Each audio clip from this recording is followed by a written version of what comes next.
Buenas tardes. En esta oportunidad les vamos a explicar el artículo jurídico que hemos desarrollado y titulado Teorías constitucionales de los derechos fundamentales, análisis crítico de su sistema, funciones, clasificación, fuentes y límites.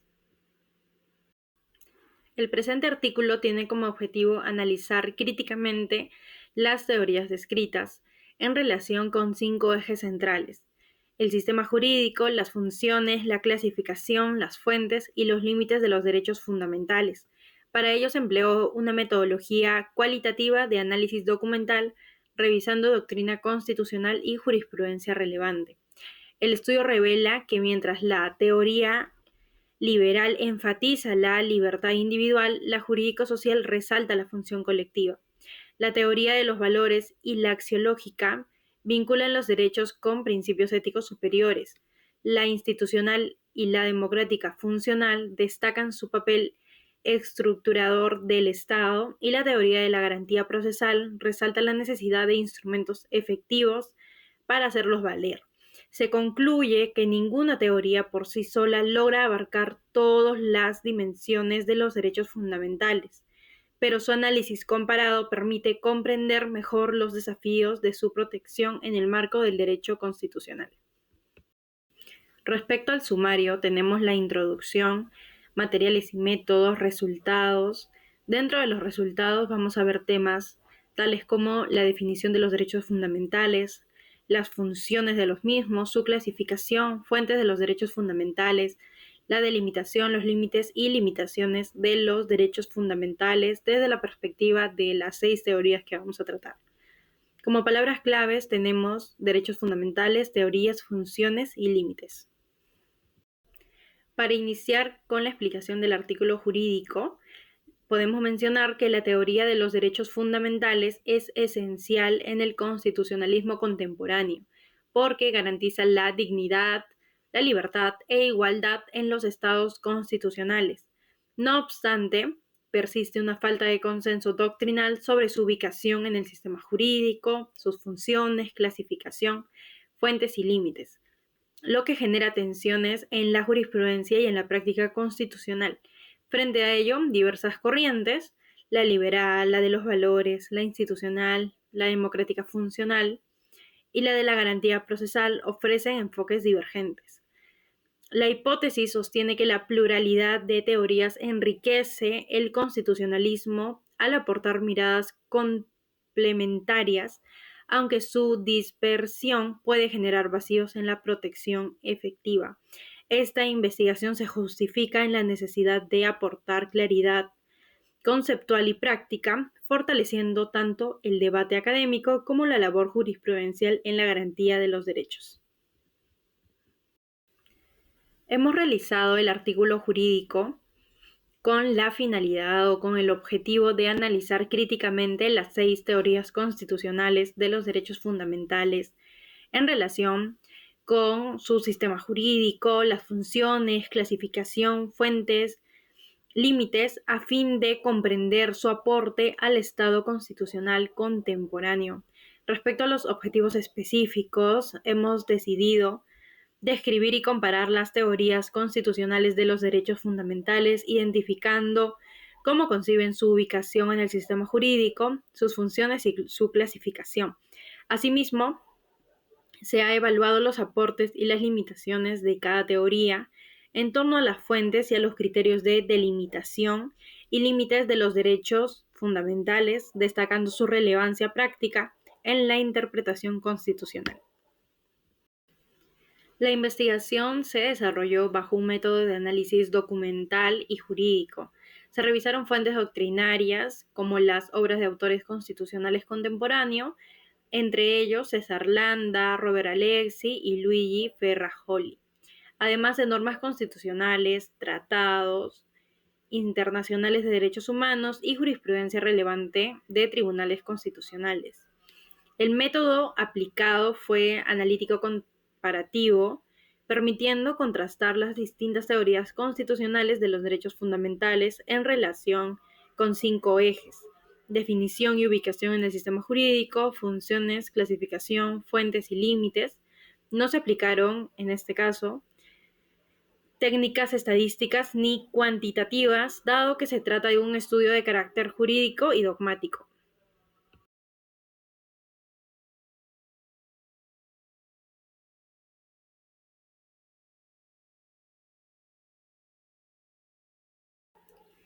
Desde la teoría liberal, los derechos fundamentales se entienden como derechos de libertad del individuo frente al Estado, también denominados derechos de defensa.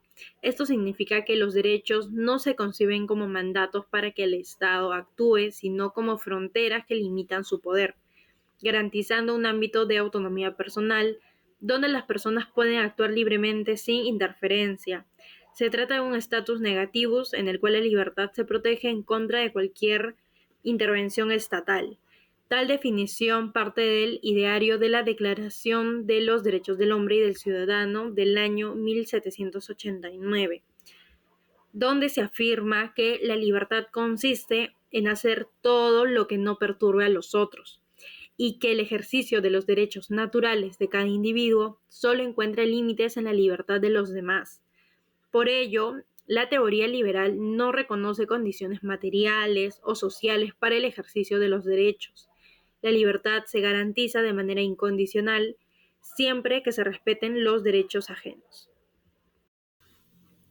Continuando con la exposición, la teoría de los valores surge en el periodo de entreguerras como una respuesta a las limitaciones del positivismo jurídico, ¿no? Y esto propone que los derechos fundamentales deban interpretarse a la luz de los valores culturales y sociales que estructuran la vida estatal, ¿no? Aquí citando a César Landa, nos dice que estos derechos son la expresión de un sistema cultural de valores concretos que la Constitución resume y proyecta como base de toda interpretación. En ese sentido, podemos decir que los derechos fundamentales no son simplemente normas formales, sino son manifestaciones axiológicas que otorgan legitimidad al orden jurídico. Continuando con la exposición, vamos a pasar a hablar sobre la teoría institucional. Pero, ¿qué es la teoría institucional? Esta teoría sostiene que los derechos fundamentales no se entienden de manera aislada, sino que como parte de un sistema coherente de libertades e igualdades. Autores como José González y Humberto Noguera señalan que cada derecho tiene un lugar y una función específica dentro del orden constitucional. En otras palabras, y para que se entienda mejor, los derechos no son piezas sueltas, sino que son parte de un mismo engranaje. Ahora bien, esta teoría sostiene otras dos teorías. La primera es la teoría sistémica y después tenemos la teoría multifuncional. La teoría sistémica, según José González y Humberto Noguera, los derechos fundamentales forman un sistema integrado de libertades, igualdades e inviolabilidades, donde cada uno tiene una función dentro del orden constitucional. Asegura que es una diferenciación entre el sistema político y el jurídico. En cambio, la teoría multifuncional nos señala y precisa que los derechos fundamentales no cumplen una sola tarea, sino varias. Esta teoría está apoyada por César Landa y Luis Villacorta, señalando que son derechos subjetivos exigibles frente al Estado. Muchas gracias. Siguiendo, vamos a hablar de la teoría democrático-funcional. Vamos a definirla en primer lugar. La teoría democrático-funcional entiende los derechos fundamentales como garantías institucionales que aseguran el funcionamiento del sistema democrático. No solo protegen las libertades individuales de la gente, sino que posibilitan la participación y la capacidad de la ciudadanía en la formación de la voluntad general.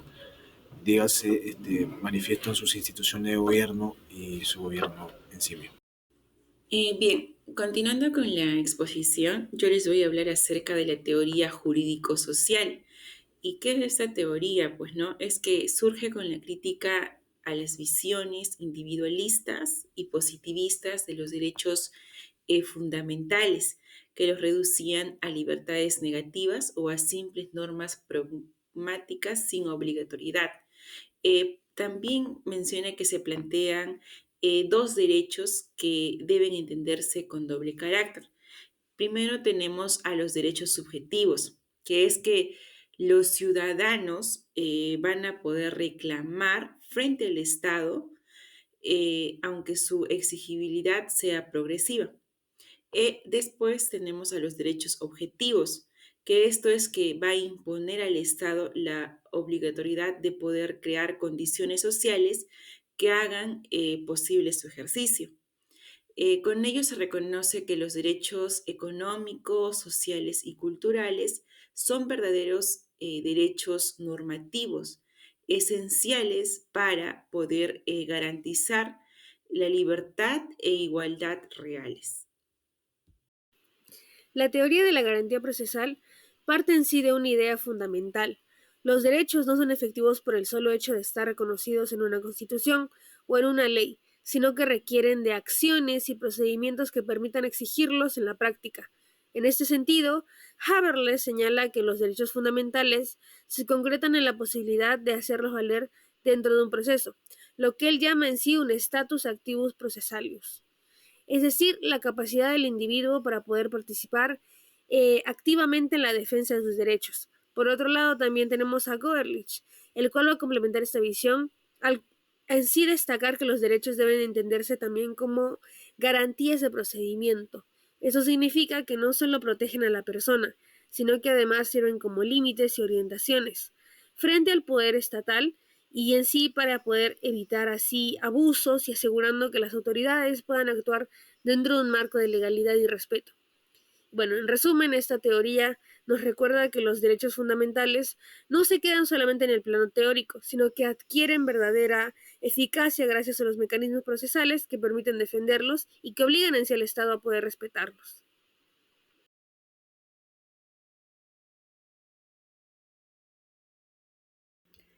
La función principal de los derechos humanos, según la teoría liberal, es la de proteger al individuo frente al poder público, es decir, defender a la persona contra los abusos de la autoridad.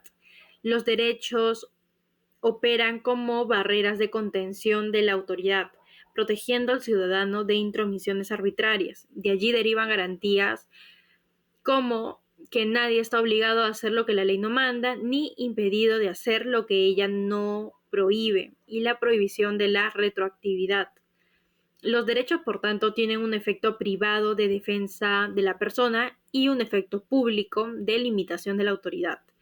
En caso de conflicto, no siempre se impone el indubio pro libertate, es decir, decidir en favor de la libertad, sino que se recurre al principio de proporcionalidad, que busca armonizar la libertad con la autoridad sin efectuar el núcleo esencial. La teoría de los valores, según Carbonell, cumple la función de integrar el contenido axiológico del ordenamiento jurídico positivo, ofreciéndonos un fundamento ético y cultural que legitima la interpretación de los derechos fundamentales, y esto más allá del mero formalismo legal, ¿no? Con ello nos dice que esta aproximación nos va a permitir reconocer que los derechos no son normas aisladas, sino parte de un sistema normativo impregnado de principios compartidos como la justicia, la dignidad y la equidad que estructuran la vida constitucional. Continuando, la teoría del sistema tiene diferentes funciones a la teoría multifuncional. Por un lado, la sistemática, su función principal es garantizar un nexo y la diferenciación entre la política, el derecho y la sociedad, consolidando una estructura estatal. Además, como señala Robinson Lobos, los derechos cumplen un papel doble. Primero, restringen la acción estatal mediante libertades individuales, pero también legitiman su intervención en áreas sociales para garantizar derechos colectivos. Ahora, teniendo en cuenta ello, las funciones que desarrolla la multifuncionalidad son dos, básicamente, según Villacorta. La primera es garantizar al individuo frente a posibles abusos de poder, y la segunda es estructurar el orden constitucional y asegurar la estabilidad del sistema. También nos señala Cristina Monereo que estas funciones también tienen funciones axiológicas, las cuales expresan valores como dignidad, libertad e igualdad. y cumple con funciones normativas que sirven como criterios de control constitucional. Muchas gracias. Siguiendo, vamos a hablar de las funciones de esta teoría democrático-funcional.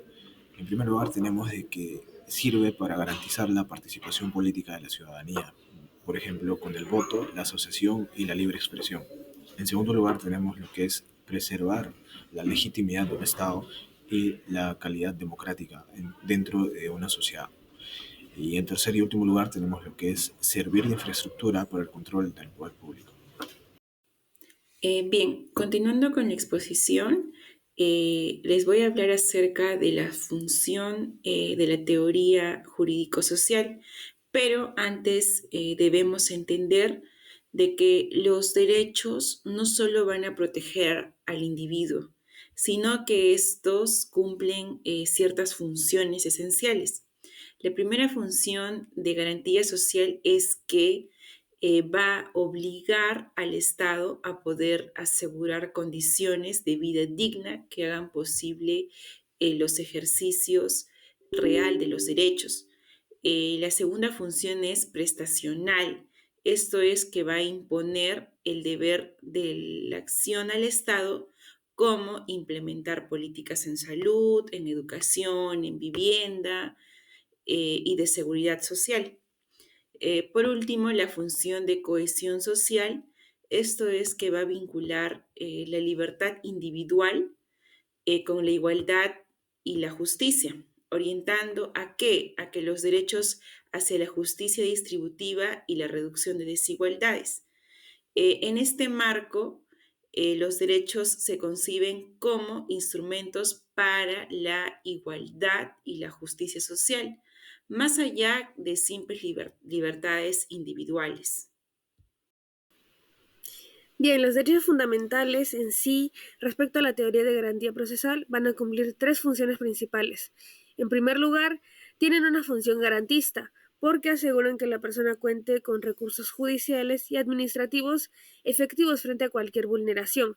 En segundo lugar, cumplen una función estructurante del debido proceso, ya que incorporan principios como la motivación, la proporcionalidad y la contradicción, que son esenciales para poder garantizar en sí lo que son procesos justos. Finalmente, tenemos que ejercen una función de racionalización democrática, pues estas garantías también se proyectan en el ámbito parlamentario y administrativo, asegurando la participación ciudadana y el control del poder político.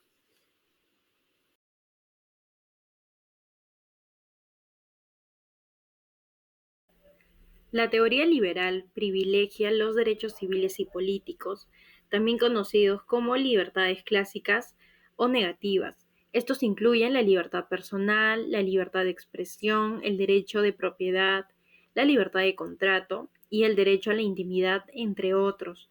Todos ellos se caracterizan por exigir la abstención del Estado de intervenir en la esfera privada.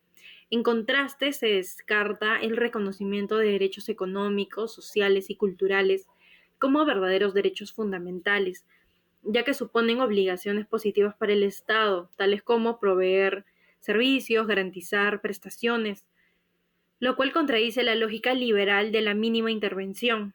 Así, la clasificación liberal jerarquiza los derechos de libertad y deja relegados los derechos sociales.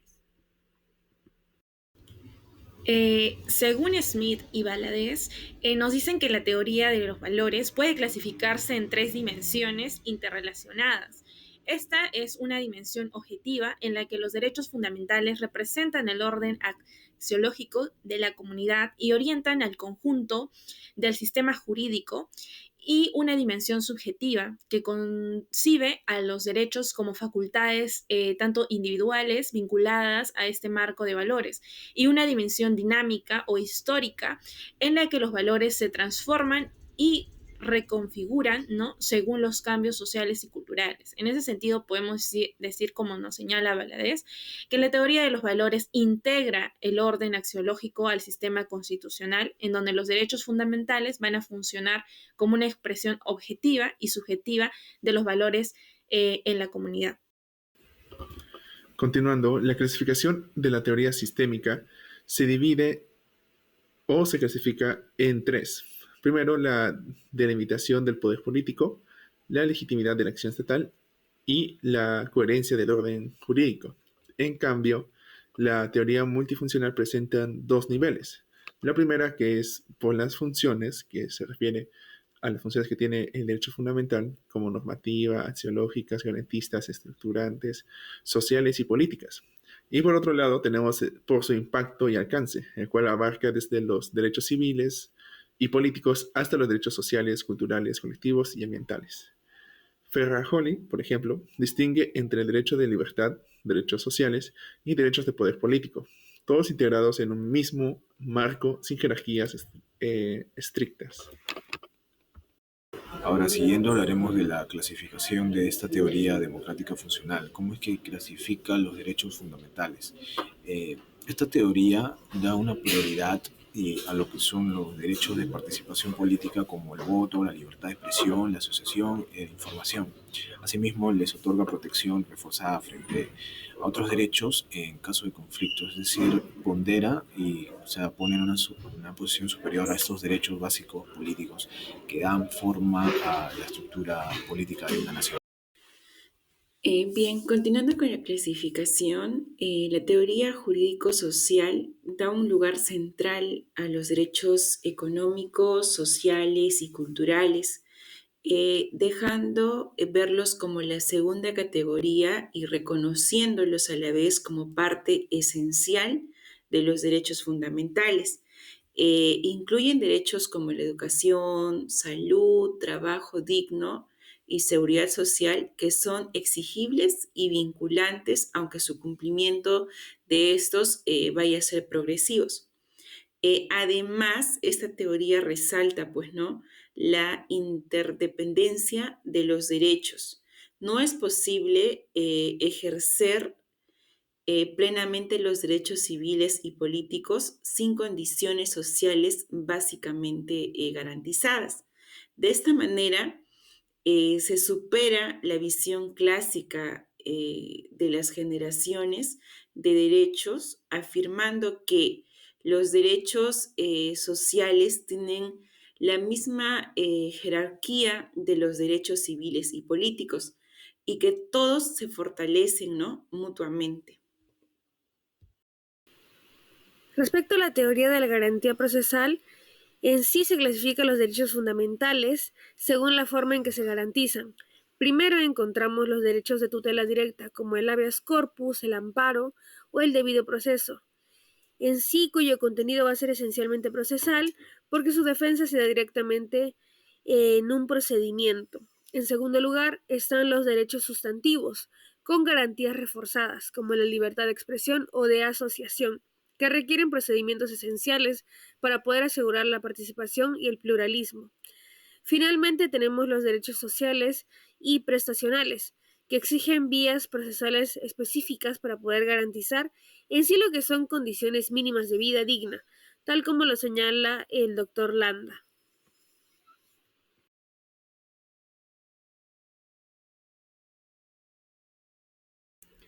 Las principales fuentes de los derechos en la teoría liberal son los textos constitucionales que consagran libertades individuales, así como las declaraciones de derechos surgidas en el constitucionalismo liberal, como la Declaración de Independencia de los Estados Unidos de 1776, la Declaración de 1789 en Francia.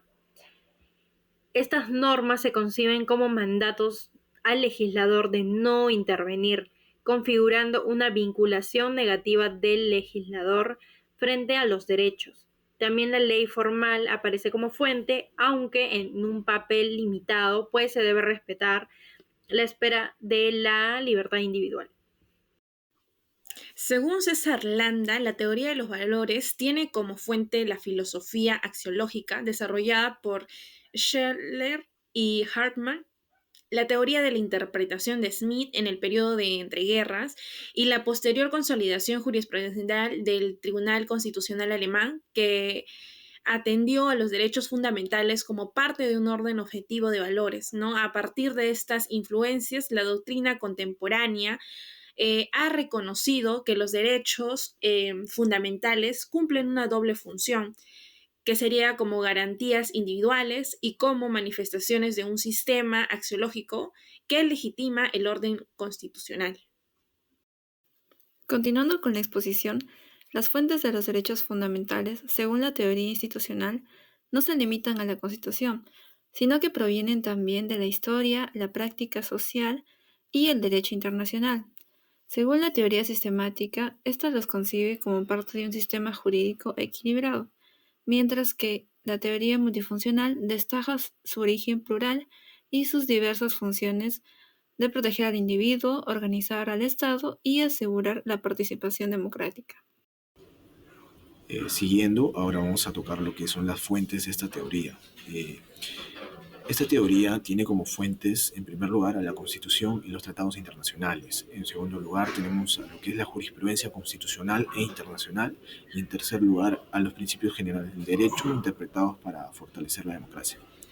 Y dando mi conclusión, puedo decir de que esta teoría democrática funcional pues pone y prioriza derechos de participación ciudadana por sobre otros porque son los que dan base y vida al sistema democrático de libertades individuales y derechos básicos para que una sociedad funcione. Por eso es que se le dice funcional, ¿no? Gracias.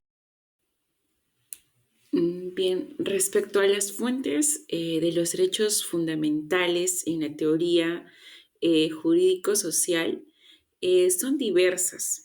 Tenemos a la Constitución, que es que esto va a reconocer los derechos sociales, pero va también a ordenar al Estado a que pueda promover el bienestar general.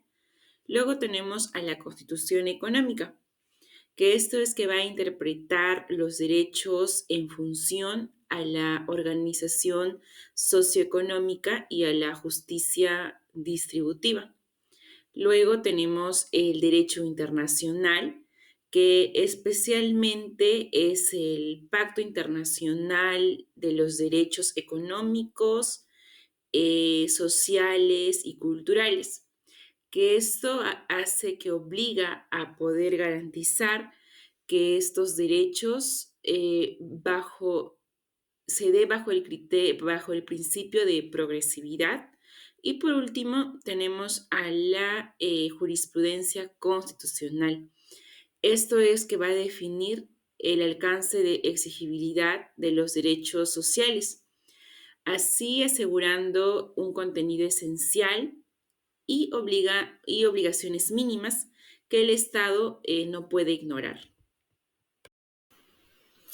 Respecto a la teoría de la garantía procesal, aquí las fuentes se van a dar desde esta teoría en sí van a ser esencialmente procesales, por lo cual vamos a citar a las siguientes. La Constitución en sí va a establecer lo que son derechos y las vías de protección de los mismos. Tenemos las leyes procesales y orgánicas, que concretan en sí las acciones constitucionales, por ejemplo, los procesos de amparo, los procesos de habeas corpus. También tenemos lo que es la jurisprudencia constitucional e internacional, que va a definir en sí el alcance de la tutela judicial efectiva y del debido proceso. En ella también citamos a lo que sería la Corte Interamericana de Derechos Humanos. En sí también vamos a tener lo que son los reglamentos parlamentarios y administrativos que van a asegurar la vigencia de las garantías procesales.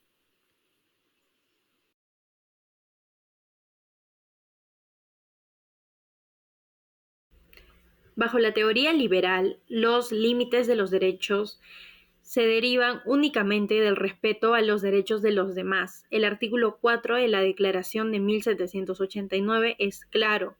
El ejercicio de los derechos naturales de cada hombre solo tiene los límites que aseguren a los otros miembros de la sociedad el disfrute de los mismos derechos.